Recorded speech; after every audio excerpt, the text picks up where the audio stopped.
हम लोग phenotype ratio की बात करेंगे। बच्चों फिनोटाइप का मतलब होता है फिजिकल प्रॉपर्टी।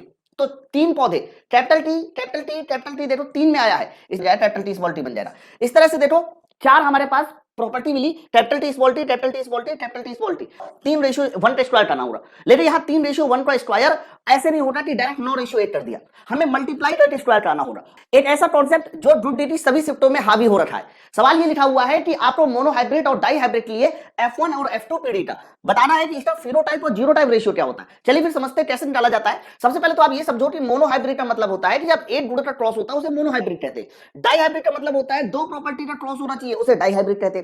अगर हम लोग यहाँ पर एक बार शुद्ध लंबा पौधा ले लिया और शुद्ध बौना पौधा ले लिया, शुद्ध लंबे और शुद्ध बौने पौधे को हम लोग पेरेंट्स प्लांट कहते हैं। पेरेंट्स का मतलब जैसे माता पिता होता है ना, वैसे हमारे ये पेरेंट्स प्लांट है और इन्हीं से संतानें पैदा होगी। शुद्ध लंबे को कैपिटल टी, शुद्ध बौने को स्मॉल टी। जब हम लोग इन दोनों का क्रॉस कराएंगे तो हमें F1 पीढ़ी मिलेगी। क्रॉस कराने पर कैपिटल टी स्मॉल टी बनेगा, इस वाले कैपिटल टी का बाकी दोनों स्मॉल टी के साथ क्रॉस कराइए, फिर दूसरे वाले कैपिटल टी का बाकी दोनों के साथ स्मॉल टी बन जाएगा, कैपिटल टी स्मॉल टी बन जाएगा। इस तरह से देखो चार हमारे पास प्रॉपर्टी मिली, capital T small T capital T small T capital T small T. अगर आप गौर से देखिए तो ये सारे के सारे पौधे लंबे हैं। लंबे तो कहेंगे क्योंकि इन सब में देखो कहीं ना कहीं कैपिटल टी है। इसीलिए जब हम लोग F1 पीढ़ी का पूछते हैं कि बताओ इसका फिनोटाइप रेशियो क्या होना चाहिए, तो चारों के चारों पौधे देखो लंबे पौधे हैं, इसलिए इसका चार लंबे पौधे हो रहे हैं, 0 बौने पौधे हो रहे हैं। फिनोटाइप में फिजिकल प्रॉपर्टी बताई जाती है, यानी बताता है कि कितने लंबे हैं कितने बौने हैं। जबकि अगर इसका जीनोटाइप पूछा जाए तो जीनोटाइप का मतलब ये होता है कि इसके जीन्स क्या है। तो सारे जीन्स देखिए कैपिटल टी स्मॉल टी है, कैपिटल टी स्मॉल टी है, यानी सारे जीन्स कैपिटल टी स्मॉल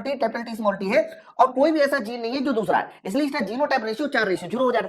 अब सवाल ये है कि F2 पीढ़ी कैसे बनेगी। तो F2 पीढ़ी बनाने के लिए ये जो F1 पीढ़ी की संतानें हैं आपको इनका दोबारा से क्रॉस कराना होता है। तो जब हम लोग F1 पीढ़ी की जो संतान है यानी कैपिटल टी स्मॉल टी, इन दोनों का दोबारा से क्रॉस कराते हैं, आपस में क्रॉस कराते हैं, तो देखिए आपस में क्रॉस कराने पर क्या बनेगा। तो कैपिटल टी का क्रॉस जब कराएंगे तो कैपिटल टी फिर कैपिटल टी स्मॉल टी।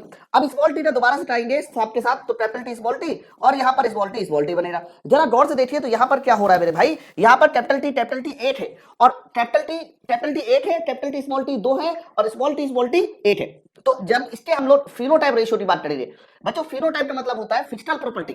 तो तीन पौधे कैपिटल टी देखो तीन में आया है, इसलिए तीन पौधे हमारे लंबे होंगे और एक पौधा हमारा कैसा होगा, बौना होगा। तो फिनोटाइप प्रॉपर्टी 3:8 होती है। जबकि जीनोटाइप पूछा जाएगा कि जीनोटाइप क्या होना चाहिए, तो जीनोटाइप आप कहोगे जिसमें जीन्स पता चले।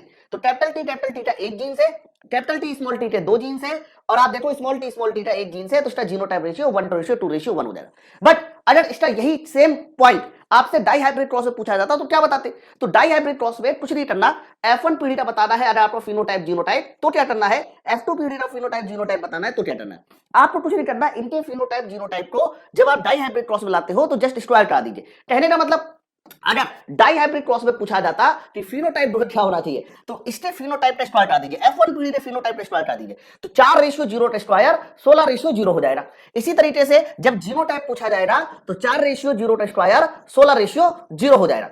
बट जब आप लोग F2 पीढ़ी के फिनोटाइप को स्क्वायर कराएंगे, यानी हमें F2 पीढ़ी का फिनोटाइप बताना है, तो हम लोगों को 3:1 का स्क्वायर करना होगा। लेकिन यहाँ 3:1 का स्क्वायर ऐसे नहीं होता कि डायरेक्ट 9:8 कर दिया, हमें मल्टीप्लाई करके स्क्वायर कराना होगा। मल्टीप्लाई करने का मतलब यह है कि जब हमें 3:8 का स्क्वायर करना है तो 3:8 का हमें 2 बार मल्टीप्लाई करना होगा।